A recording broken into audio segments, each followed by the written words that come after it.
38 times Congress का नाम लिया। मतलब हर 30वें सेकंड पर प्रधानमंत्री कांग्रेस कांग्रेस कांग्रेस कांग्रेस कांग्रेस कांग्रेस के नाम की माला जप रहे थे। 29 मिनट बोले, 58 बार कांग्रेस का नाम लिया। तो यह डर अच्छा लगा देखकर, और इसलिए अच्छा लगा क्योंकि कहीं पर यह निहित है कि कांग्रेस सच के साथ है, साहस से लड़ती है और इस देश के लोगों का मुद्दा उठाती है। और इससे नरेंद्र मोदी जी बौखलाए हुए हैं, घबराए हुए हैं, क्योंकि उनकी जो चोरी थी, जो उनका षड्यंत्र था, उसका पर्दाफाश कांग्रेस पार्टी और समूचे विपक्ष ने कर दिया, देश के सामने लाकर खड़ा कर दिया। और उनके मंसूबों पर, जो विभाजनकारी मंसूबे थे, उस पर पानी फेर दिया। यकायक नरेंद्र मोदी जी इस देश की आधी आबादी के खैरख्वाह बनना चाह रहे हैं। सडनली महिला सम्मान की बात कर रहे हैं, महिला सशक्तिकरण की बात कर रहे हैं। लेकिन असलियत यह है कि महिला आरक्षण तो मुद्दा ही नहीं है। उनकी मंशा महिला आरक्षण है ही नहीं। वो महिला आरक्षण के पीछे छिपकर विभाजनकारी और अलोकतांत्रिक परिसीमन करना चाहते हैं। लेकिन नरेंद्र मोदी जी महिलाओं के बारे में क्या सोचते हैं, क्या कहते हैं और किस तरह की भाव भंगिमाएं बनाते हैं महिला सम्मान में, मोदी जी मैदान में, जरा पहले ये देख लीजिए। लगाइए भैया वीडियो।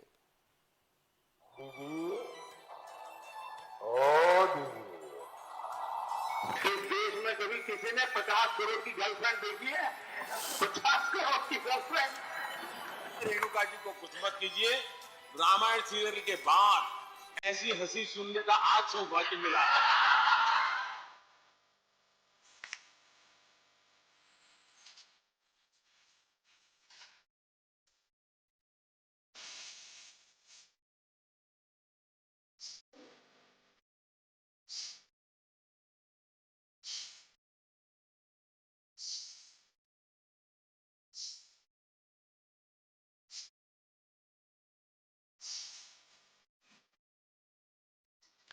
तो ये सिर्फ बीजेपी की ही बात नहीं है, नरेंद्र मोदी के खुद के विचार, और इस पर अभी मैं चर्चा करूंगी।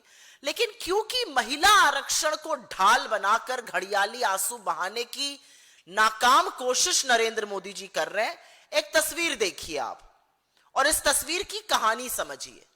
नरेंद्र मोदी जी एक भर के डोलची में, आम का मौसम है, बढ़िया रसीले आम लेकर खड़े हुए हैं। 543 आम हैं मोदी जी के पास। एक महिला आती है उनके पास और कहती है, मोदी जी कुछ आम दे दीजिए। मोदी जी क्या कह रहे हैं? मैं तो आपको आम देना चाहता था,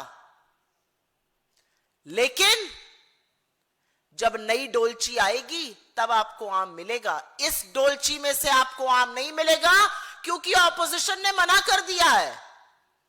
पूरी भरी डोलची है 543 की, उससे आम महिलाओं को नहीं देंगे। जब नई डोलची आएगी, जब 9 मन तेल होगा, तब आपको आम मिलेगा। यह असलियत है नरेंद्र मोदी जी की। झुंझुना पकड़ाने की कोशिश है महिलाओं की। आज इस मंच से एक सवाल है। यह सवाल हमारे नेताओं ने किया, नेता प्रतिपक्ष ने किया, हमारे अध्यक्ष ने किया। कल इसी मंच से प्रियंका जी ने यह सवाल उठाया और बार बार यह कहा कि मोदी जी आप 543 सीट पर महिलाओं को आरक्षण क्यों नहीं दे देते हैं? क्या आपको यह डर है कि पुरुषों की संख्या कम हो जाएगी? क्या आप पुरुषों को बचाने के लिए महिलाओं के साथ यह सौतेला व्यवहार कर रहे हैं? आप क्यों हमारा हक छीन रहे हैं? हमारी पार्टी, पूरा विपक्ष आपसे लगातार कह रहा है, कल लाइए विधेयक, 543 सीटों में 1/3 मतलब 181 सीटें महिलाओं को दीजिए, हम आपको साथ पूरा पूरा देंगे। आप क्यों नहीं दे रहे हैं आरक्षण? आप महिलाओं के आरक्षण का विरोध क्यों कर रहे हैं?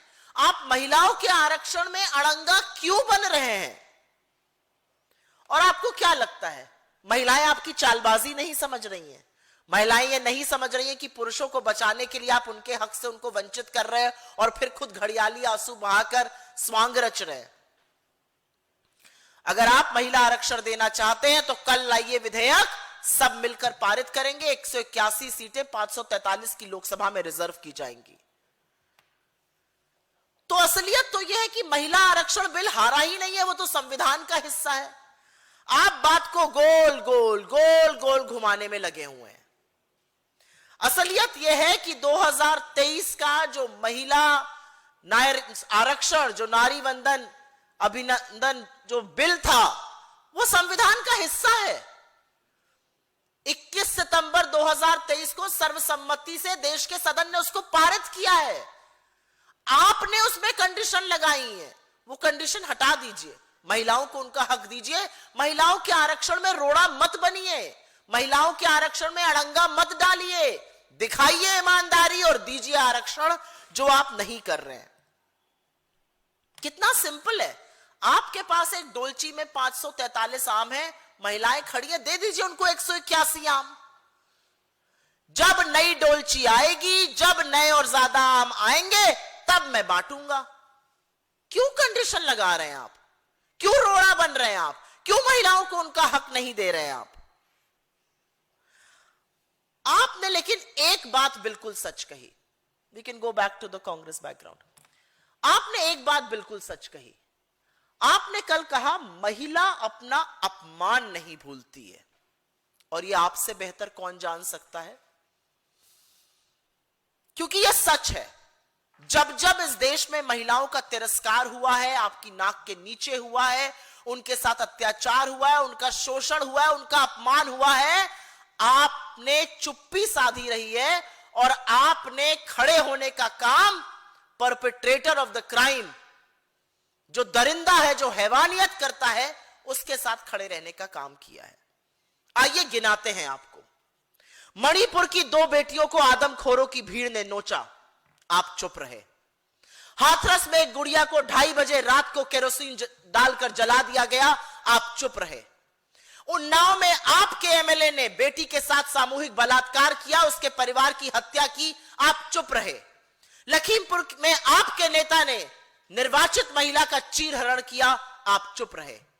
इस देश की सबसे होनहार बेटियां सड़कों पर घसीटी गईं, जिस छाती पर वो मेडल लेकर आती है उनको बूटों के तले रौंदा गया, आप चुप रहे। बीएचयू में गैंग रेप करने वाले आईटी सेल के बीजेपी के लड़के पकड़े गए, आप चुप रहे। बिल्किस के दोषी जो सजा याफ्ता थे, आपकी परमिशन से जेल से निकले, आपके नेताओं ने उनको तिलक लगाया, माला पहनाई, लड्डू खिलाया, आप चुप रहे। अंकिता भंडारी के साथ जो हैवानियत हुई, पूरा का पूरा उत्तराखंड सड़कों पर उतर आया न्याय की मांग करते हुए। दोषी और आरोपी बीजेपी का नेता और उसका बेटा था, आप चुप रहे।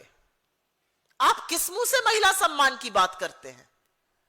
आपकी सरकार में एप्स्टीन का गैंग चल रहा है, एप्स्टीन गिरोह के लोग भरे पड़े हैं।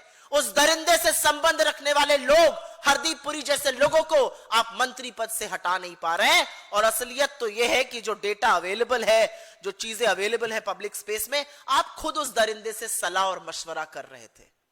उसकी सलाह पर आप अमेरिका गए, उसकी सलाह पर आप इजराइल गए, वहां नाचे गाए, भगवान जाने क्या किया। उसने यह सारा ब्यौरा दिया है, आप चुप रहे। इस देश की महिलाएं सब देखती हैं और सब सुनती हैं और बहुत समझदार हैं। ऐसे थोड़ी देवी का स्वरूप बताई जाती हैं। ये देश की महिलाएं देखती हैं कि आप कैसे चुनावी मंच से खड़े होकर कांग्रेस की शीर्ष नेत्री को, जिसने अपने सुहाग को इस देश पर कुर्बान कर दिया, जो वैधव्य की पीड़ा झेल रही है, उसको आप कांग्रेस की विधवा कहते हैं। इस देश की महिलाएं देखती हैं कैसे आप एक ब्याहता को, और शायद आप वैवाहिक सूत्र की पवित्रता को समझते ही नहीं है, एक ब्याहता को आप 50 करोड़ की गर्लफ्रेंड कहते हैं।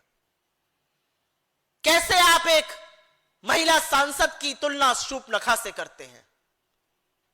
कैसे आपकी घटिया गंदी सोच है, आप कहते हैं अचार के डब्बे पे महिला की फोटो लगा दो तो अचार बिकने लगेगा। कैसे आप बंगाल जाकर एक चुनी हुई महिला मुख्यमंत्री को हैकल करते हैं, दीदी ओ दीदी। सड़कों पर यह काम कौन लड़के करते हैं, मैं यहां कहना भी नहीं चाहती हूं। इस देश की महिलाएं सब देख रही हैं, इस देश की महिलाएं सुन रही हैं कि इस देश का चुना हुआ प्रधानमंत्री चुनावी मंच से मुजरे शब्द का प्रयोग करता है। वो चुनावी मंच से मंगलसूत्र और बेटियों को छीन लेने की बातें करता है। बेटियां छीन जाएंगी, इसका क्या मतलब है, ये कितनी कुत्सित और गंदी सोच है, वो सब समझती हैं। तो जब आपने कहा ना मैं महिलाओं का क्षमा प्रार्थी हूं, आप वाकई महिलाओं के क्षमा प्रार्थी हैं। माफी मांगिए आप इस देश की महिलाओं से, इतनी महिला विरोधी सोच के लिए, इतनी महिला विरोधी बातों के लिए, अपनी चुप्पी के लिए, अपने उस संरक्षण के लिए जो आपने हर बार हैवान को दिया। जब आप प्रज्वल रेवन्ना के पीठ ठोक कर कहते हैं इनको दिया हुआ हर वोट मुझे आएगा, तो आप मौन स्वीकृति उसके सामूहिक बलात्कार को, उसके मास रेप को देते हैं। माफी मांगिए आप इस देश की महिलाओं से, जरूरत है आपको माफी मांगने की। आप सच में इस देश की महिलाओं के क्षमा प्रार्थी हैं। मैं कुछ आंकड़ों के साथ आपकी असलियत बयां करती हूं।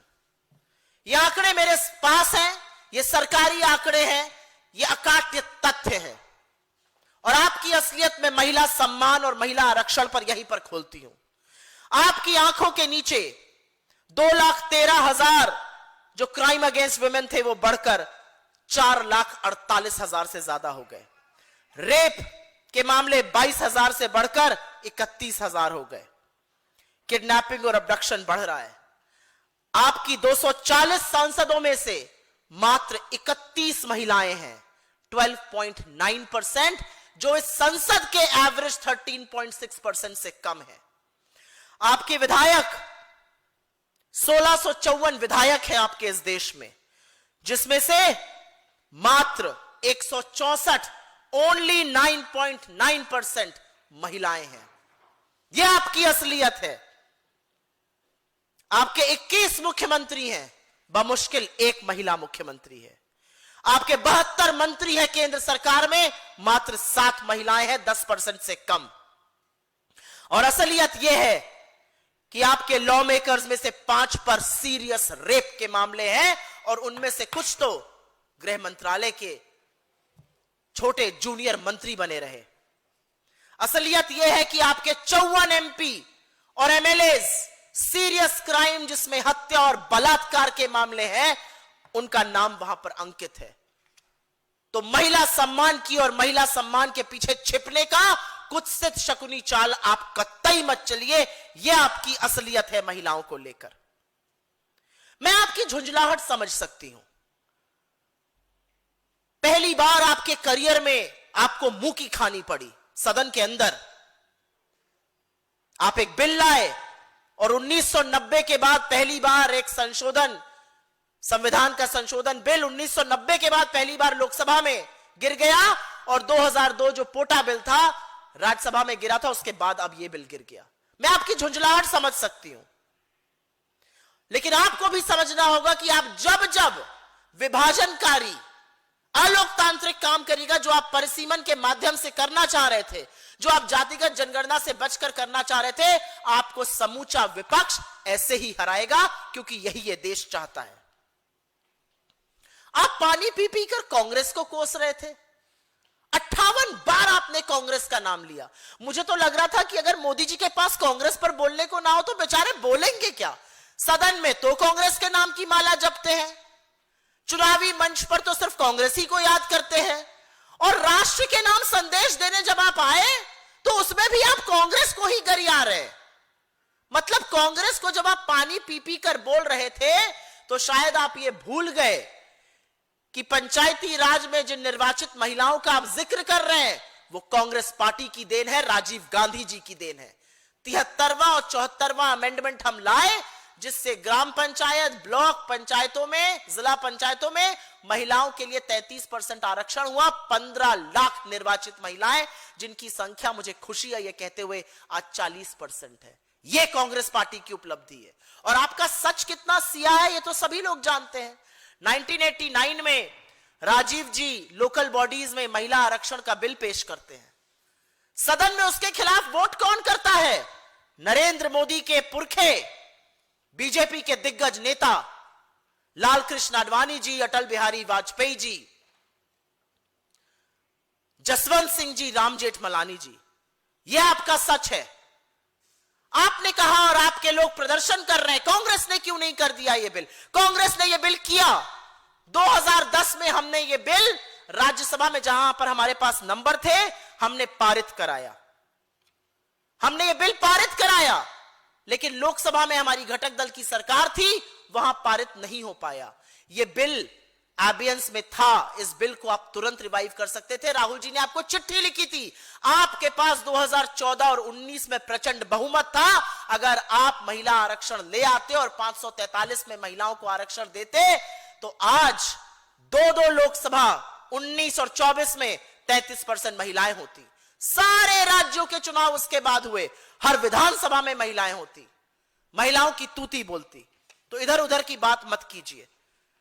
असलियत यह है कि महिला आरक्षण मुद्दा नहीं था, और क्योंकि आप महिला आरक्षण पर सच सुनना ही चाहते हैं, तो आपकी कलई थोड़ी और खोलते हैं। आपने यकाएक 3 बिल लिंक करके प्रस्तुत किए।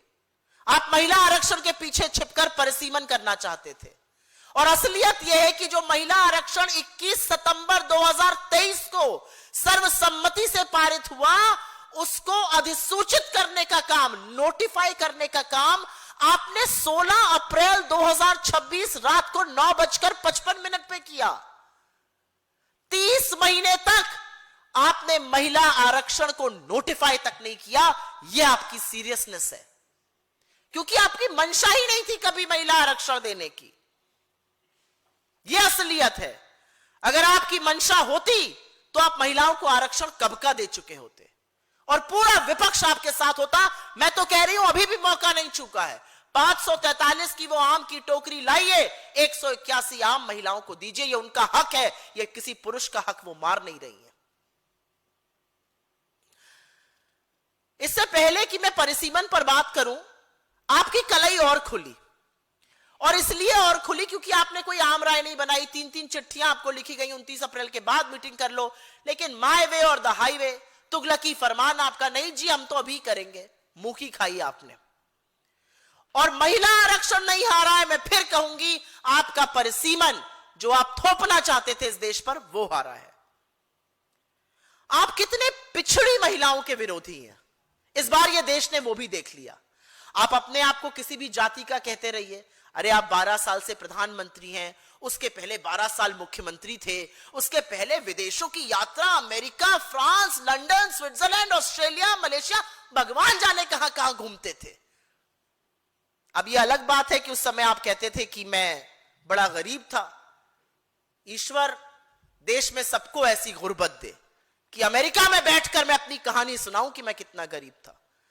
तो आपने तो सत्ता का खूब सुख भोगा है, खूब सुख भोगा है। चकाचक 15 लाख का सूट पहना है, अपना नाम का कड़ा हुआ, मोबला का पेन, प्राडा के चश्मे। अरे आपने क्या सुख नहीं भोगा। पिछड़ी जाति की महिलाओं से आपको क्या बैर है? यह सच है कि अगर महिला आरक्षण की बात कास्ट सेंसस के बाद होगी, तो पिछड़ी महिलाओं को आपको नाक रगड़ के आरक्षण देना पड़ेगा। देख लीजिए ना तेलंगाना और बिहार के कास्ट सर्वे के आंकड़े, 70-75% ओबीसी पॉपुलेशन है। कैसे आप उनको नहीं दीजिएगा? और असलियत यह भी है कि आपने कास्ट सेंसस भी बड़ी मजबूरी में माना। आप मानना थोड़ी चाहते थे। क्या यह सच नहीं है कि सितंबर 2021 में आपकी सरकार ने लिखित एफिडेविट में सुप्रीम कोर्ट को बताया कि कोई कास्ट सेंसस का प्लान नहीं है? क्या यह सच नहीं है कि 2021 में सदन में आपकी मंत्री रक्षा कांसे पाटिल जी ने बोला कोई प्लान नहीं है? क्या यह सच नहीं है कि 2024 के चुनाव के दौरान जब आप धड़ाधड़ टीवी पर इंटरव्यू देकर अपने मन की बात कर रहे थे और इधर से आपसे सवाल ही नहीं पूछे जा रहे थे, आप आम कैसे काटते हैं, खाते हैं, चूस कर या काट कर, टॉनिक वगैरह लेते हैं कि नहीं, जब आपसे ऐसे सवाल पूछे जा रहे थे, उस एक इंटरव्यू में आपने 25 अप्रैल 2024 को कहा जातिगत जनगणना की कांग्रेस की मांग अर्बन नक्सल का सबूत है।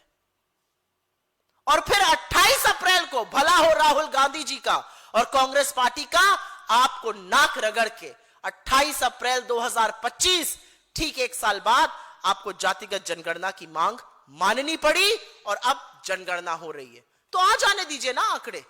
आप ही के मंत्री कह रहे हैं ये सब डिजिटल है, जल्दी जल्दी आएगा, तो आने दीजिए ना। मार्च 2027 में आंकड़े आ जाएंगे, तब करिए। दीजिए महिलाओं को आरक्षण, पिछड़े वर्ग की महिलाओं को भी आरक्षण दीजिए। उनको आप आरक्षण नहीं देंगे क्योंकि आपको किसी भी महिला को आरक्षण देने की मंशा नहीं है। आपने एक और बात की, आपने एक और झूठ बोला परिसीमन को लेकर।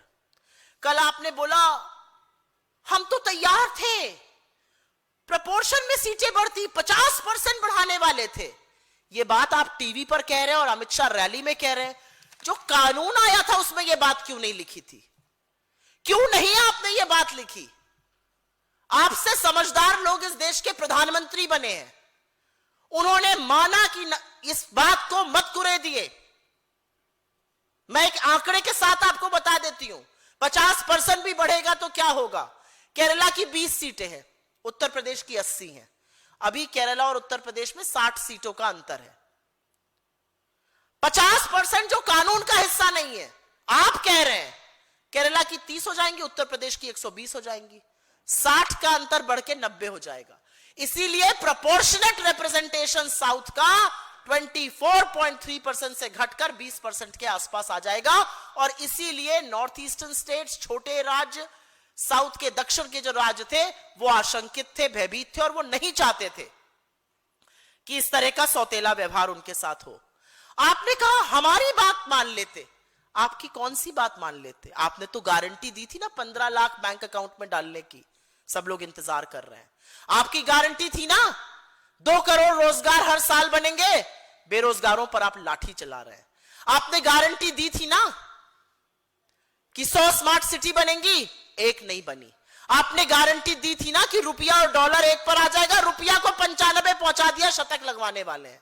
आपने गारंटी दी थी ना कि पेट्रोल 40 पर बिकेगा, शतक लगवा दिया।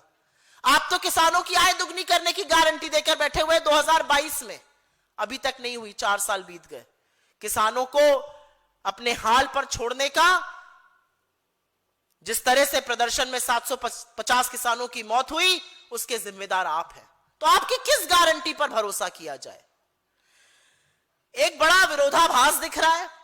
आप महिला आरक्षण के पीछे छिपकर अपने लोगों से प्रदर्शन करा रहे हैं, सरकार प्रदर्शन कर रही है, बहुत बढ़िया। तो जब ये सरकार प्रदर्शन कर रही है तो सवाल तो ये भी उठेगा ना, सुनने में आ रहा है आप घर घर जाकर बताइएगा। मैं चाहती हूं कि आप घर घर जाइए, आप जाइए घर घर, क्योंकि इस देश की महिलाएं आपको बताएंगी कि कैसे आपने महंगाई से उनकी कमर तोड़ दी है। इस देश के लोग जो गांव से, जो शहर से गांव जाने को मजबूर हो गए एलपीजी क्राइसिस के चलते, वो बताएंगे आपने उनके साथ क्या किया। इस देश की महिलाएं बताएंगी कि कैसे रसोई गैस मिल नहीं रही, वो वापस चूल्हा फूंक रही हैं। 4-4 हजार में एक सिलेंडर मिल रहा है, ये देश की महिलाएं बताएंगी। आप जाइए, आप जाइए, क्योंकि इस देश की महिलाएं और पुरुष जो 10,000 रुपए रोजगार महीने का कमा रहे हैं और उस पर गुजर बसर करने को मजबूर है। नोएडा में भी कर्मचारियों का प्रदर्शन देखा था, फरीदाबाद, गुड़गांव, देश के तमाम हिस्सों में, जिनकी 10-10, 12-12 साल से तनख्वाह एक पैसा नहीं बढ़ी। 10,000 रुपए में दिल्ली शहर में रहना, व्यक्ति खाएगा क्या और कमाएगा क्या, बचाएगा क्या, ये अपने आप में सवाल है। वो बताएंगे आपको। आप जाइए घर घर। हम चाहते हैं कि आप घर घर जाइए और हम चाहते हैं कि वहां पर आप लोगों की बात सुनिए। अब बात करते हैं कांग्रेस पार्टी की। आपने कहा कांग्रेस नेगेटिव है, कांग्रेस विरोध करती है। जीएसटी कांग्रेस पार्टी लाना चाहती थी, विरोध आप करते थे। खाद्य सुरक्षा बिल हम लाए, विरोध आपने किया।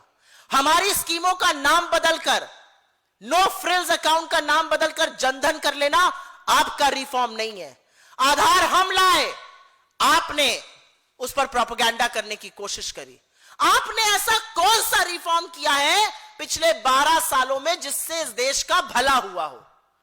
आपने तुगलकी फरमान लगाकर नोटबंदी कर दी, आपने तुगलकी फरमान लगाकर लॉकडाउन लगा दिया, आपने तुगलकी फरमान लगाकर कहा कोई कमी ही नहीं है, देखिए एलपीजी की लाइन में लोग कैसे खड़े हुए हैं।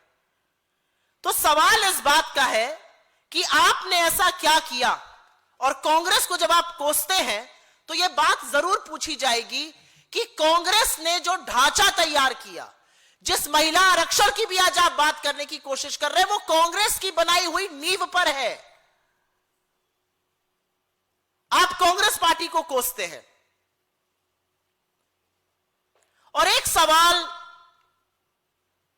जो पूरा देश पूछ रहा है वो ये है कि 30 महीने बाद मोदी जी को महिला आरक्षण की क्या आन पड़ी? क्यों वो महिलाओं के खैरख्वाह दिखना चाहते हैं? क्यों वो चाहते हैं कि महिलाएं सोचें कि वो उनके पक्षधर हैं? क्या इसका कारण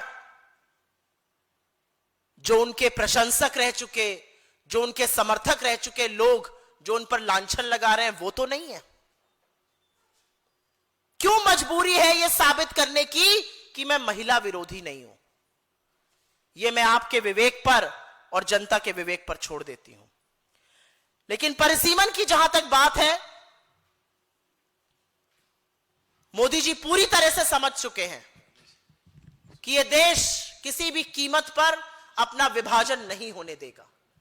इस देश ने देखा कि कैसे आपने जम्मू कश्मीर में, कैसे आपने असम में परिसीमन किया। काट छाट के किसी तरह से ऐसा परिसीमन करो कि भैया सत्ता में हम ही काबिज रहें। असम में और जम्मू कश्मीर में ऐसी ऐसी लोकसभा क्षेत्र है, कहीं पर 8 लाख वोटर है, कहीं पर 25 लाख वोटर है, कहीं पर 6 असेंबली है लोकसभा में, कहीं पर 12-15 असेंबली है। यह परिसीमन होता है। इसको जेरीमैंडरिंग कहते हैं। और यह जानबूझकर काट छाट कर इधर से जोड़ो, उधर से तोड़ो, उधर से निकालो, यह कोशिश है आपकी यह करने की। और इसलिए यह देश इस पर कतई तैयार नहीं होगा। मैं मोदी जी की एक और बात पर वापस जाना चाहती हूं। जब वो कांग्रेस को कोसते हैं तो वो कोसते कोसते कहते हैं कांग्रेस घुसपैठियों को निकालने का विरोध करती है। नरेंद्र मोदी जी 4 से 14 के बीच में 10 साल कांग्रेस पार्टी ने 88,000 से ज्यादा घुसपैठियों को निकाला। आपका रिकॉर्ड 5,000 है। 12 साल से सत्ता में 5,000 लोगों को निकाला है। और एक बात बताइए, यहां पर आपको कितने घुसपैठिए मिले? बिहार में, दिल्ली में, बंगाल में, असम में कितने घुसपैठिए आपको मिले? आपने कहा कांग्रेस पार्टी एसआईआर का विरोध करती है। बिल्कुल करते हैं, डटकर करते हैं, फख्र के साथ करते हैं, क्योंकि यह देश के लोकतंत्र की दिन दहाड़े हत्या का सवाल है। आप मनमाने ढंग से लोगों के नाम काट रहे हैं, जिनकी पुश्तों को इस देश में दफन कर दिया गया, आप उनके नाम काट रहे हैं। आप जो शादीशुदा महिलाएं हैं उनके नाम काट रहे हैं। तो कांग्रेस कैसे नहीं और क्यों नहीं विरोध करेगी? आप वोट चोरी करेंगे और कांग्रेस मूक दर्शक बनी रहेगी। आंकड़ों के साथ राहुल गांधी जी ने साबित किया है कैसे मधेपुरा से लेकर आलंद और फिर हरियाणा तक, महाराष्ट्र में भी वोट चोरी का काम आपने किया। और एक बड़ी कमाल की बात है, इससे ज्यादा कमाल तो दूसरा कुछ है ही नहीं। मोदी जी ने कल फ्रस्ट्रेट होकर बिल्कुल कहा, कुछ भी करो कांग्रेस पार्टी बवंडर मचा देती है। With all due respect to all of you, पूरा का पूरा मीडिया आपके अंगूठे के नीचे, सारी संस्थाओं पर आपका कब्जा, वोट चोरी में हर तरह की मदद चुनाव आयोग आपकी कर रहा है। और उसके बावजूद, और यह भी नहीं, सोशल मीडिया पर आपसे कोई सवाल पूछ दे, आपको कोई आईना दिखा दे, उनको गिरफ्तार करने का काम आप करेंगे, उसका हैंडल बंद करने का, चैनल बंद करने का काम आप करेंगे। और फिर कांग्रेस बवंडर मचा रही है। मुझे फक्र है कांग्रेस पार्टी पर, और यही हमारा इतिहास है। जब ब्रिटानिया हुकूमत भी हमें इस तरह से प्रताड़ित करती थी, हमारा दमन करती थी, हमने उनको इस देश से खदेड़ कर ही दम लिया। यह दम है कांग्रेस पार्टी का, यह दम है एक एक कांग्रेस कार्यकर्ता का कि आपके गलत को हम बिल्कुल गलत ठहराएंगे। मैं अंत में सिर्फ एक ही बात कहना चाहती हूं, और यह बात कल से बार बार मन में आ रही है। जो सदन में हुआ, जिस तरह से महिला आरक्षण के पीछे छिपकर नरेंद्र मोदी घड़ियाली आंसू बहाने की कोशिश कर रहे हैं, जो 29 मिनट का भाषण हुआ, महिला आरक्षण मुद्दा ही नहीं है, महिला सम्मान से इनका लेना देना ही नहीं है। एक बात साफ है, अब जब मैं मोदी जी को बोलते हुए देखती हूं या सुनती हूं तो मुझे एक बहुत थका हुआ, हारा हुआ बुजुर्ग व्यक्ति दिखता है। एक वो व्यक्ति दिखता है जिसको आइडिया ही नहीं है कि उसके पैरों के तले से जमीन कब की खिसक चुकी है, उसका जनाधार से कोई संबंध ही नहीं है। मुझे एक ऐसा व्यक्ति दिखता है, मुझे एक ऐसा व्यक्ति दिखता है जो ऐसे चाटुकारों से घिरा हुआ है जो उसको सच ही नहीं बता पा रहे हैं, जो बता नहीं पा रहे हैं कि जो आप कर रहे हैं वो देश समझ रहा है। ये तो वही बात है, राजा बोला रात है, रानी बोली रात है, और ये सुबह सुबह की बात है।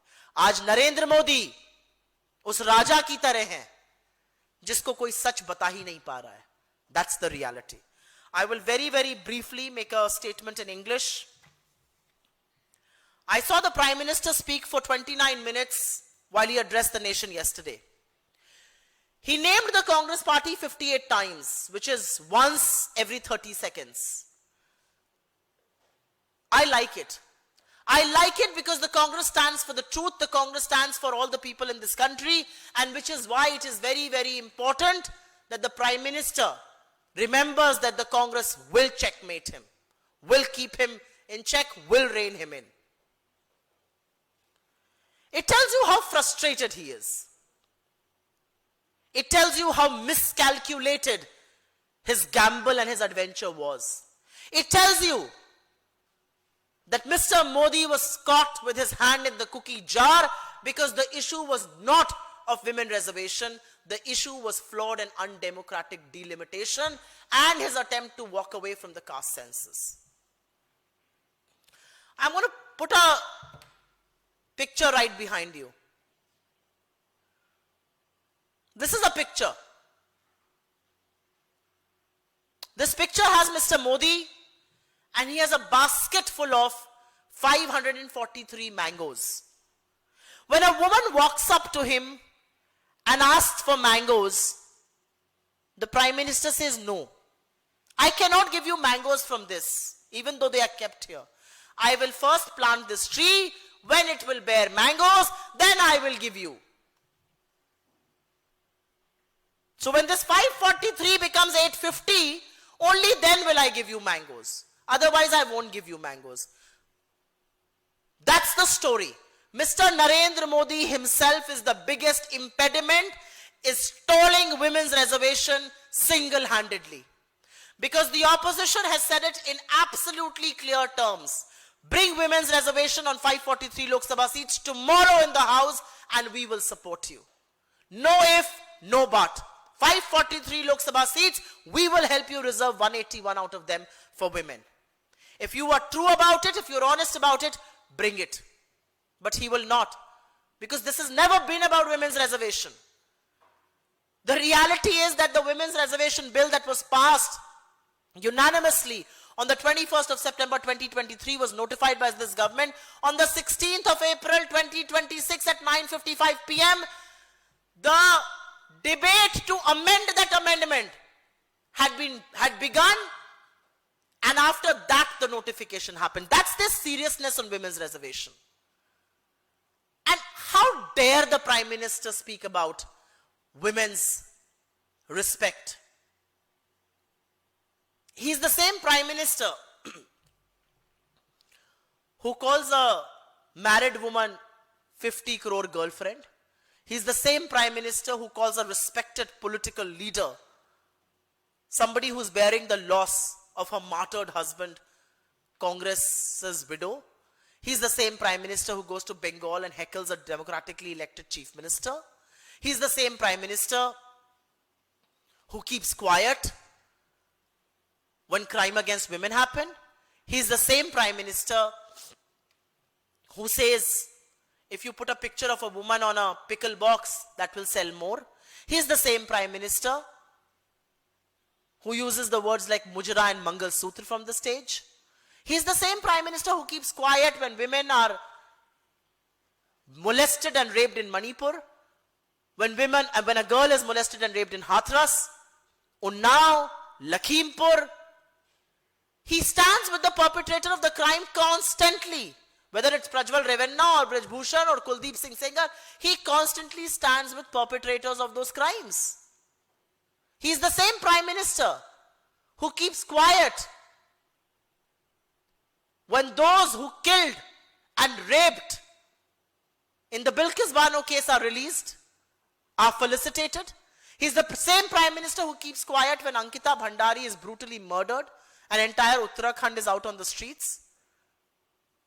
He's the same Prime Minister who keeps quiet when our most decorated athletes are pushed and shoved on the streets of New Delhi, 500 meters away from where he lives and works.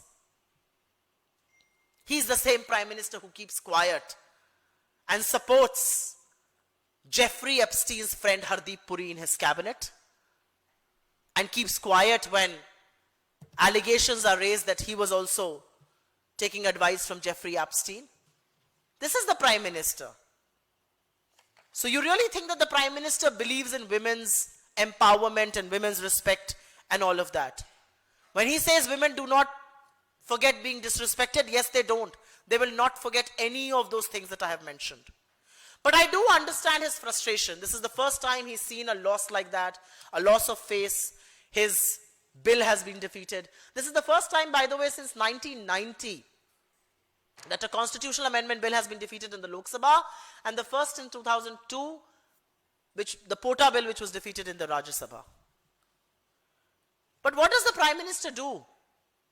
Instead of pushing the women's reservation, like we are saying, he tries to hide behind it. Do you think the country doesn't understand that you were trying to bring in a flawed, undemocratic delimitation? You think people don't understand that you agreed to cast census under a lot of duress and pressure, but you really don't want to do it? You think the country doesn't understand that the 50% proportionate increase in seats was not a part of the bill? Why should the country trust you? You said the country should trust me. The country trusted you. 15 lakhs in every account, 2 crore jobs every year, 100 smart cities, rupee and dollar being of the same value, petrol coming down to 42 a liter, farmers' income doubling. The people trusted you. But they turned out to be colossal jumlas. So why should people trust you? You think people will trust you? Because in 2021, you told the Supreme Court, your government told the Supreme Court, there will be no caste census. Your minister, Raksha Patil Khanse, told Parliament, there is no plan of a caste census. You told a television channel on the 25th of April, 2024, that caste census is an urban Naxal demand. And yet, a year later, thanks to Rahul Gandhi, on the 28th of April, 2025, you agreed to a caste census. But you don't want that census to be a part of the women's reservation bill decision? You don't want OBC women to get their rightful place? You don't think OBC women deserve to be in parliament? Haven't you seen the astounding numbers of OBC population both in the Telangana and the Bihar caste survey? What are you shying away from? And how long will you continue to push these false, baseless narratives? And the reality is that when you stage a protest against your bill being defeated, you are forcing the country to look into your history. This women's reservation stands tall on the foundation laid by the Congress party with the 73rd and the 74th Amendment, which ensured reservation for women in local body elections, which is how we have 15 lakh elected women representatives. And guess who are the people who voted against this bill when Rajiv ji tabled it for the first time in 1989? The tallest luminaries of the BJP, Atal Bihari Vajpayee ji, Lal Krishna Advani ji, Jaswant Singh ji, Ram Jethmalani ji. So that's your reality. The reality is that when you say, we will go to every household, I want you to go to every household. Because women should be able to tell you how they are reeling under high prices. Women should be able to tell you the acute LPG shortage. Men should be able to tell you that they've been forced to leave cities and go back to villages. You must go to every household to find out how workers in Noida, in Faridabad, in Gurgaon, in various parts of the country are forced to live at a meager wage of 10,000 rupees a month, and that has remained the same for the last 10 to 12 years. Yes, you must go to every household in India to know the truth. The reality also is, you say the country should trust you. How does the country trust you? You have belied the expectations of this country over and over and over again. And the reality is, if you were serious about women's reservation, you could have brought it in right after 2014. You had an absolute majority government, both in 14 and in 19. We tried very hard in 2010. We got it passed in the Rajya Sabha. It could not be passed in the Lok Sabha because we did not have the numbers, but you did. That bill had not lapsed. What is stopping you from giving reservations to 1/3 women in the 543-member Lok Sabha? That's a question everybody wants to ask. The question that everybody wants to ask today is, why are you forced to suddenly project yourself as this emancipator of women, as somebody who wants to empower women? Is this because very, very serious allegations have been raised by people who were once very close to you, by people who once projected you, by people who once supported you, wrote paeans in your favor? Some very serious and some very damning allegations have been raised by them. Is that why you're forced to project yourself as this emancipator of women? And then let me go to the things that Mr. Modi has said on the Congress party. He says the Congress opposes for the sake of opposing. We wanted to bring in GST. You opposed it as the chief minister. We wanted to bring in food security. You opposed it. Only by renaming our schemes, the no-frills, zero balance accounts have been renamed Jan Dhan. We brought in Aadhaar. You want to take credit for it. In fact, you and your people opposed when computers were being brought into this country by Rajiv Ji. You really want to go down that dark hole of opposition. Give me one reform that has changed the face of this country or benefited the people in the last 12 years. I will only and very politely remind the people of this country how anti-women you are. Here is data from NCRB, which talks about crime against women that has increased manifold, rapes against women have increased manifold. And let me give you your own track record. You have 240 members in the Lok Sabha, 31 women. Less than 13%, 12.9 to be precise. 13.6% is the average of this Lok Sabha. You have 1,654 MLAs all across the country, only 164 women MLAs. Less than 9.9%. You have MPs who face serious charges of rape and murder. You have 54 legislators across India, MPs and MLAs, who face grave charges of gang rape and murder. That's your reality. You really want to talk about the Congress party and what we oppose? Yes, we oppose SIR because we will not let you do vote chori.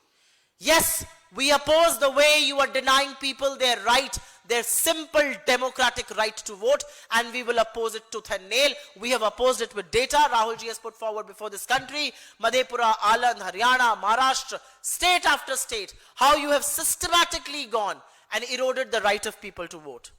You want to talk about infiltrators? Let's talk about infiltrators. In the 10 years of our government, between 2004 to 14, we drove away 88,000 infiltrators. How many have you driven away? 5,000. How many infiltrators have you found in Bengal and in Bihar and in Delhi and in wherever else elections happen? So people are sick and tired of your empty promises and jumlas. You think people have not realized the kind of delimitation you tried to do in Assam and in Jammu Kashmir? You think people don't realize that there are constituencies which have 8 lakh voters and some that have 25 lakh voters? You think people don't realize there are Lok Sabha constituencies with 6 assemblies and then those with 12 and 15? You think people don't realize this is nothing but a desperate attempt to somehow cut gerrymander constituencies to stay in power? You think women of this country are so foolish that they don't realize you are hiding behind them to push through a flawed delimitation and to walk away from caste census? You think women have forgotten? Women haven't forgotten. people of this country realize what you're doing. And in the end, I will only want to say, the emperor is naked. There is nobody to tell him that. The emperor looks tired, he looks frustrated, but nobody is willing to speak truth to power within the BJP. You speak to people from the BJP off the record, and they will tell you this was political harakiri. The Prime Minister doesn't seem to know what he has done because the Prime Minister has lost his connection with the people. He doesn't know the ground from beneath his feet has shifted a long time back. Thank you very much. आपके सवालों का स्वागत है. Ma'am, another concern which is being raised by many of the opposition leaders as well is about the timing of Yes, this I address. want to thank you very much for reminding me. मैं इस बात पर चर्चा करना चाहती थी. कल प्रधानमंत्री ने 29 मिनट भाषण दिया और ये सरकारी चैनल मोदी दर्शन, जिसको दूरदर्शन भी पहले कहा जाता था, उस पर चला. ये पॉलिसी पर भाषण नहीं था, ये किसी नीतिगत निर्णय पर भाषण नहीं था, ये विशुद्ध राजनीतिक भाषण था जिसमें वो नाम ले लेकर पॉलिटिकल पार्टीज का उनको अपशब्द कह रहे थे. 58 बार कांग्रेस का नाम लिया उन्होंने, क्षेत्रीय दलों का नाम लिया. अगर ये आचार संहिता का उल्लंघन नहीं है तो मैं चुनाव आयोग से पूछना चाहती हूं, आचार संहिता का उल्लंघन क्या है? इससे ज्यादा दुरुपयोग सरकारी तंत्र का और क्या हो सकता है? And I will say that in English also. The Prime Minister chose to speak for 29 minutes on the public broadcaster, Modi Darshan, which was also at one point of time called the Doordarshan, funded by taxpayers' money and spewing venom against India's opposition and our people. How could the Prime Minister use this platform to push forward his political agenda when the model code of conduct is in effect? Tamil Nadu and Bengal will go to polls. There's a model code of conduct that's there. Why on earth did Mr. Modi do what he did? Why did he try and use that platform? And how does the Election Commission not take suo moto cognizance of exploitation of government machinery for pure political purpose? And that's what systematic dismantling and disempowerment of institutions has done to this country. जी हाँ. Ma'am, एक सवाल ये है कि एक करके. महिला आरक्षण संशोधन बिल को लेकर के न सिर्फ प्राइम मिनिस्टर मोदी बल्कि बीजेपी रूल्ड राज्यों के जो चीफ मिनिस्टर हैं उनकी तरफ से भी प्रेस कॉन्फ्रेंस की जा रही है. कुछ देर पहले यूपी के मुख्यमंत्री योगी आदित्यनाथ ने प्रेस कॉन्फ्रेंस करके ये कहा कि संसद के अंदर जो दृश्य देश ने देखा और कांग्रेस और उसके सहयोगी दलों का जो दृश्य था वो द्रौपदी के चीर हरण जैसा दृश्य था.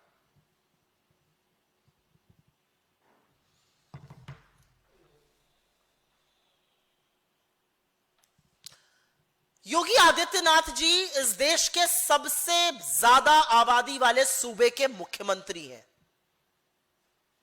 जिस निर्णय को हराया गया वो परिसीमन का था और योगी आदित्यनाथ जी उसको महिला के द्रौपदी के चीरहरण से कंपेयर कर रहे हैं. आपकी नाक के नीचे हाथरस हुआ, उन्नाव हुआ, लखीमपुर हुआ. आपने संरक्षण IIT BHU में बीजेपी के IT सेल लोगों ने गैंग रेप किया. आपने क्या सजा दी इन लोगों को? और मुझे दुख है इस बात का कि योगी आदित्यनाथ जी ने बात कही.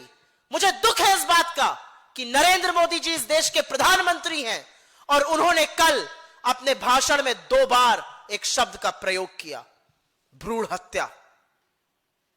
जिस देश में आज भी बच्ची को उसके जन्म से पहले मार दिया जाता है क्योंकि वो एक लड़की है, जहां आज भी भ्रूण हत्या एक सच है, वहां पर इस देश का प्रधानमंत्री खड़ा होकर भ्रूण हत्या राजनीतिक हमले के लिए इस्तेमाल कर रहा है.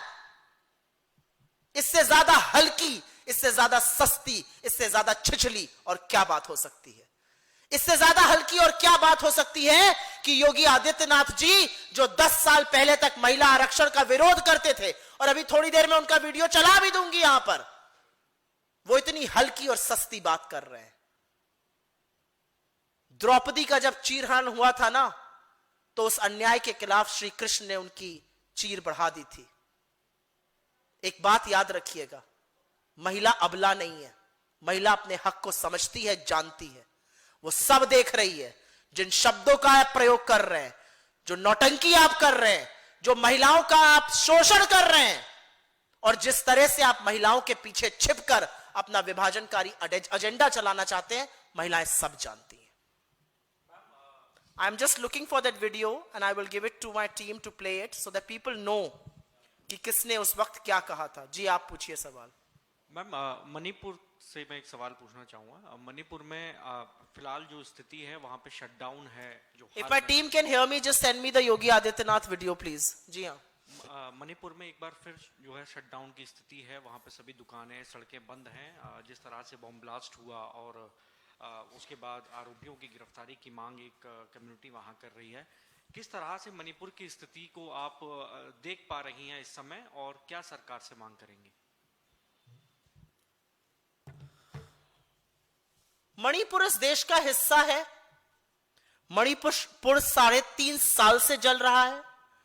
वहां पर हिंसा थमने का नाम नहीं ले रही।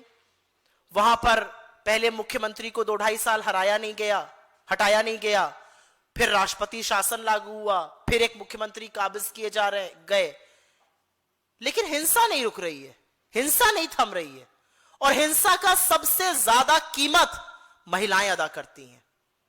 जिन महिलाओं के सशक्तिकरण की आप बात कर रहे हैं ना, 60,000 ऐसी महिलाएं और बच्चे आज भी मणिपुर के राहत कैंपों में रहने को मजबूर है। तो मणिपुर आपसे न्याय की गुहार कर रहा है। 3.5 साल में 3 घंटे के लिए भी आप मणिपुर नहीं गए, महज 1 घंटे के लिए एक अवार्ड फंक्शन में आप गए। मोदी जी, ग्रीस बाद में घूमिएगा, मणिपुर चले जाइए, मणिपुर को बचा लीजिए। विभाजन बाद में करिएगा, फ्लॉड अनडेमोक्रेटिक डिलिमिटेशन बाद में लाइएगा, मणिपुर को बचा लीजिए। मणिपुर को अपने देश के प्रधानमंत्री की जरूरत है। इस देश के नेता प्रतिपक्ष मणिपुर जाकर, राहुल जी मणिपुर जाकर लोगों के आंसू पोंछ सकते हैं, उनको ढांढस बंधा सकते हैं, उनकी हिम्मत बन सकते हैं। इस देश के प्रधानमंत्री के अंदर यह नैतिकता नहीं है, लेकिन फुर्सत नहीं है ना विभाजन करने से, तो बेचारे कैसे जाकर मणिपुर का पर मरहम लगाएंगे। जी हाँ मैम, हम ये देख रहे हैं कि जब से संसद में जो संशोधन प्रस्ताव है वो गिरा है, उसके बाद जो एक नैरेटिव की लड़ाई है, बीजेपी उसको बहुत एक तरीके से सड़क से लेकर हम टीवी पर भी देख रहे हैं, तमाम तरह से वो इसको आगे बढ़ा रही है। कल दिल्ली की सड़कों पर देखा, आज अलग अलग राज्यों के मुख्यमंत्री प्रेस कॉन्फ्रेंस कर रहे हैं। ये भी सच है कि सोशल मीडिया और टीवी पर मशीनरी के जरिए, क्योंकि 21 राज्यों में बीजेपी की सरकार है, तो इसका जो काउंटर है, आप क्या वाकई उस तरह से विपक्ष कर पा रहा है? लोगों के बीच लोग समझ पा रहे हैं उन तमाम चीजों को, या एक चुनौती आप लोगों के सामने भी है कि जब सोशल मीडिया, टीवी और तमाम जो मशीनरी है, उस दौर में आप लोगों के सामने इसको काउंटर के लोगों को समझा पाए कि आप सही है और सच आप बोल रहे हैं? आप मोदी जी की तरह इस देश को बेवकूफ समझने की गलती मत कीजिए। आपको नहीं लगता कि नरेंद्र मोदी जी को कल भाषण देने इसीलिए आना पड़ा, राष्ट्र के नाम संदेश इसीलिए देना पड़ा क्योंकि उनकी चोरी पकड़ ली गई है? सदन में बात हो गई, बात खत्म हो गई। आपको क्यों मजबूर होकर देश को संबोधित करना पड़ा? क्योंकि आपकी चोरी पकड़ी गई है। अब आप लीपापोती कर रहे हैं, सब लोग समझ रहे हैं क्या हो रहा है। तो देश की जनता को सर्वप्रथम बेवकूफ मत समझिए। देश की जनता बहुत जागरूक है, सबके होश ठिकाने लगाती है, इनको भी समझ रही है। दूसरा, आपने बोला हम क्या कर रहे हैं। मैंने 45 मिनट के करीब प्रेस कॉन्फ्रेंस करी है, लोरी तो नहीं सुनाई है। मेरे नेताओं ने संसद में खड़े होकर जब इस बिल को हराया और तथ्यात्मक रूप से तथ्य पेश किए, उन्होंने देश को संबोधित किया। जब प्रियंका जी ने इस मंच से आपके माध्यम से लोगों को समझाया और संबोधित किया, तो हम सब वही काम कर रहे हैं, देश को समझा रहे हैं, देश के सामने अपना पॉइंट ऑफ व्यू रख रहे हैं। हाँ, हमें आपके चैनल 29 मिनट का टाइम नहीं देंगे, हमें दूरदर्शन 29 मिनट के लिए नहीं दिखाएगा, लेकिन देश के लोगों को कम आंकने की मूर्खता मत कीजिए। देश सब समझ रहा है।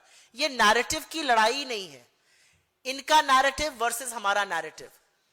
2012 में जब यह बात होती ना, तब चिंता होती, अरे भाई नैरेटिव की लड़ाई में कहीं वो आगे ना निकल जाए। आपको लग रहा है बीजेपी का कोई नैरेटिव चल रहा है अभी? महिला आरक्षण तो छोड़ दीजिए, महंगाई, बेरोजगारी, कर्मचारी, आपको लग रहा है बीजेपी का कोई भी नैरेटिव चल रहा है? बीजेपी का जनसंपर्क और जनाधार से कोई नाता ही नहीं है अभी। There in their own La La Land. उनको लग रहा है जो हम कर रहे हैं वही सब सच है, बाकी किसी से कोई मतलब ही नहीं है। तो बीजेपी का कोई नैरेटिव नहीं चल रहा है। ये नैरेटिव की लड़ाई नहीं है। एक जमाना था जब एक तरफा नैरेटिव वो चला लेते थे, आज एक तरफा नैरेटिव उनके खिलाफ चल रहा है। जी, वीडियो आया क्या आपके पास? जी। कल हमारे जो शिप पर हमला हुआ उसके बाद राजदूत को समन किया गया, उस पर अगर आप कोई पार्टी की लाइन अगर कोई मैं ऑफलाइन बोल दूंगी, लेकिन अभी मैं इस मुद्दे से हटना नहीं चाहती हूं, मैं इसी मुद्दे पे रहना चाहती हूं। जी हाँ, बोलिए। इनको माइक दे दीजिए। जी जी।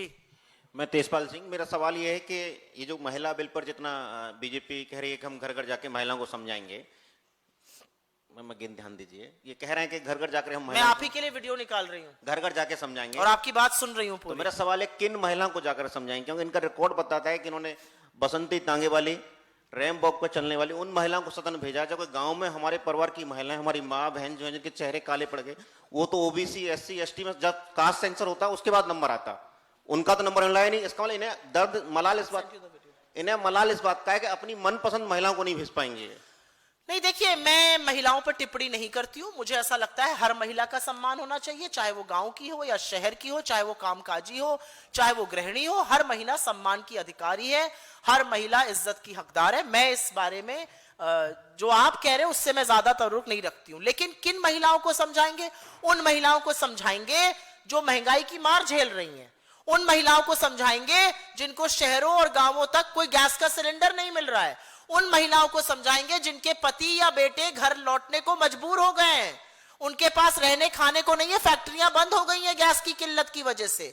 उन महिलाओं को समझाएंगे जो आपसे हक और उम्मीद की बात करती हैं, लेकिन आप उनको सिर्फ झुंझुना पकड़ाते हैं, आप सिर्फ जुमले करते। जाइए तो आप अभी गांव में, जाइए तो घर घर, जाइए तो नोएडा के घरों में जो महिला 10,000 रुपए कमा रही है और रो रो कर टीवी चैनल पर कह रही है मेरे बच्चे को रोज दवाई देनी है, लेकिन मैं उसको एक दिन छोड़कर एक दिन दवाई देती हूं क्योंकि मेरे पास पैसा नहीं है। वो आपको असलियत बताएगी। जाए तो ये लोग, मैं तो चाहती हूं ये जाए देश की महिलाओं के पास। देश की महिलाएं इनको ऐसा आईना दिखाएंगी कि अपने चेहरे से नफरत हो जाएगी। दूसरा, कल मैं रेवंत रेड्डी की प्रेस कॉन्फ्रेंस में, आप एक मिनट रुक जाइए। योगी जी पर सवाल पूछा गया था, तो जरा योगी जी के मन के विचार भी सुन लिए जाए। चलाइए भाई।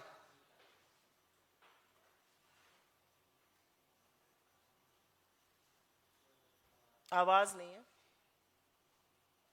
चलिए, आप तब तक सेट करिए, आप सवाल पूछिए।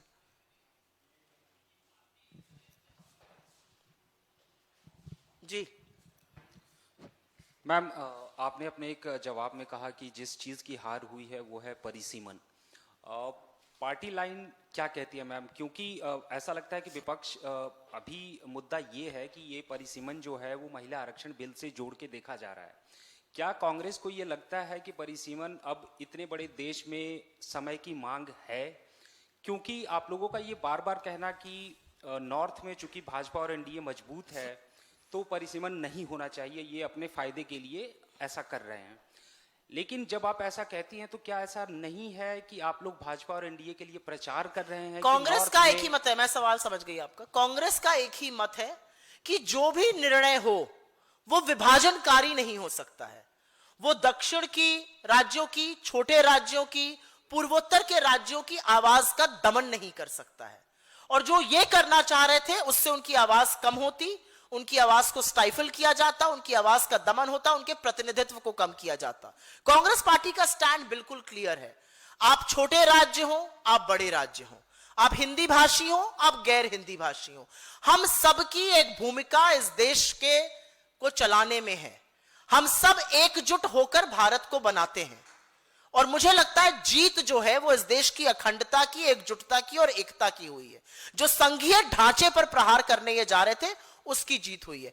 हमारे संघीय ढांचे को सुरक्षित रखना और संविधान को मुस्तैदी से कायम रखना ये हमारा कर्तव्य है और कांग्रेस पार्टी इसके लिए प्रतिबद्ध है। जी, सवाल था यहां पे किसी का? हाँ, चला दीजिए वीडियो। ये पार्टी पहले अपने स्तर पर इस पर चर्चा करे। संसद में पहले पार्टियों को अपने स्तर पर इसको, पार्टी में अगर आंतरिक लोकतंत्र है तो जनप्रतिनिधियों की बातों को सुना जाए, उनके तथ्यों पर गौर किया जाए। भाई योगी आदित्यनाथ जी बीजेपी के सांसद गोरखपुर से अपनी पार्टी को बोल रहे हैं पार्टी में चर्चा कीजिए। पार्टी का ट्रैक रिकॉर्ड मैंने आपको बता दिया। सारे दलों में सबसे कम प्रोपोर्शनेट रिप्रेजेंटेशन विमेन का इस लोकसभा में बीजेपी का 12.9%, लोकसभा के एवरेज 13.6% से कम, विधायकों में 9.9%, देश के एवरेज से कम। तो आईना तो यही दिखा रहे हैं और ये आ जाकर बात कर रहे हैं, द्रौपदी के चीरहरण जैसे शब्दों का प्रयोग कर रहे हैं। द्रौपदी के चीरहरण पे सारे सभ्य समाज का सिर झुका होना चाहिए, उसका नाम नहीं लेना चाहिए। यह असलियत है। जी हां, इनको माइक दे दीजिए भाई, लास्ट, इसके बाद खत्म करेंगे, बहुत लंबा हो गया। जी क्या मैं अपने राजनीतिक हित को साधने के उद्देश्य से भारत को गणराज्य बोला तो उन राज्यों को छोटे छोटे टुकड़ों में बांटने की साजिश की तरफ नहीं जाता है जो है। मुझे जो कहना था मैंने परिसीमन मैं रेवंत रेड्डी की प्रेस कॉन्फ्रेंस था, बहुत सी बातें उन्होंने नहीं कही, लेकिन हम समझ सकते हैं वो उनका इशारा बार बार था कि हम आर्थिक रूप से आप लोगों से बहुत, उत्तर भारत से बहुत मजबूत हैं। धन्यवाद के साथ अब जो बातें आपने समझ ली वो आप रिपोर्ट करिए, मुझे क्यों समझा रहे हैं, मुझे क्यों बोल रहे हैं? आप प्रबुद्ध पत्रकार हैं। मेरा अपना मानना है कि हर राज्य का, चाहे वो यूपी हो, बिहार हो, मणिपुर हो, मेघालय हो, तेलंगाना हो, कर्नाटका हो, केरल हो, आप किसी भी राज्य की बात करिए, जो हिंदुस्तान का एक बड़ा खूबसूरत गुलदस्ता है ना, उसमें सब बड़े सुंदर सुंदर फूल है। एक भी फूल के बिना वो गुलदस्ता अधूरा है। तो कुछ फूलों को मुरझाने के लिए मजबूर ना किया जाए कि वो फूल बेचारे, उनकी आवाज कम हो जाए, उनका पोषण कम हो जाए। क्यों ऐसा हो? इसमें क्या गलत बात कह रहा है कोई? बहुत बहुत धन्यवाद आपका, शुक्रिया।